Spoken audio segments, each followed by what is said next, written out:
হায়দ্রাবাদে যাওয়ার পথে ধর্মনগরে পুলিশের জালে 4 বাংলাদেশি রোহিঙ্গা। এদের মধ্যে 2 জন যুবক ও 2 জন যুবতী। পুলিশ মামলা হাতে নিয়ে ধৃতদের আদালতে সোপর্দ করেছে। তবে এই ঘটনায় ভারত বাংলাদেশ সীমান্ত নিরাপত্তা তথা নজরদারি নিয়ে ফের একবার প্রশ্ন উঠল। রাজ্যের 3 দিক বাংলাদেশ সীমান্ত দিয়ে ঘেরা, আর এই সীমান্ত রক্ষায় তৈরি করা হয়েছে কাঁটা তারের বেড়া, আর তার উপর রয়েছে বিএসএফ এর দিবারাত্র কঠোর নজরদারি। এছাড়াও অন্যান্য নিরাপত্তা বাহিনীর নজরদারিও রয়েছে। কিন্তু তারপরেও প্রায় প্রতিদিনই রাজ্যের বিভিন্ন জায়গা দিয়ে অবৈধভাবে বাংলাদেশি নাগরিকরা রাজ্যে প্রবেশ করছে, এমন অভিযোগও রয়েছে।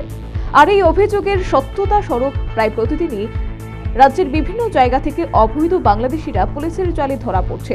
শুক্রবারও তার ব্যতিক্রম হয়নি। এদিন পুলিশের কাছে গোপন সূত্রে খবর আসে ধর্মনগর স্টেশন রোড এলাকায় কয়েকজন যুবক যুবতী সন্দেহজনকভাবে ঘোরাফেরা করছে। এই খবর পেয়ে পুলিশ সেখানে জাল বিছায় এবং পুলিশের জালেই ধরা পড়ে 4 বাংলাদেশি রোহিঙ্গা। এদের মধ্যে 2 জন যুবক ও 2 জন যুবতী। পুলিশের প্রাথমিক তদন্তে ধৃতরা স্বীকার করেছে এরা সকলেই কাজের উদ্দেশ্যে হায়দ্রাবাদের পথে রওনা হয়েছিল।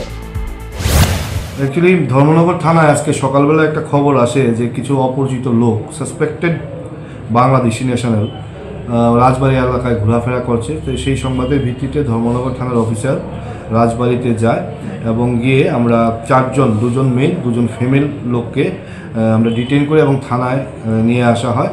তাদেরকে জিজ্ঞাসাবাদ করে জানা যায় যে তারা বাংলাদেশি এবং রোহিঙ্গা তারা মানে মায়ানমার থেকে প্রায় 7 বছর আগে বাংলাদেশে এসছে এবং বাংলাদেশ ক্যাম্পে ওরা থাকতো। তো আজকে সকালে তারা তাদের রিলেটিভ যারা হায়দ্রাবাদে থাকে ওইখানটায় যাওয়ার জন্য তারা প্ল্যান করছিল।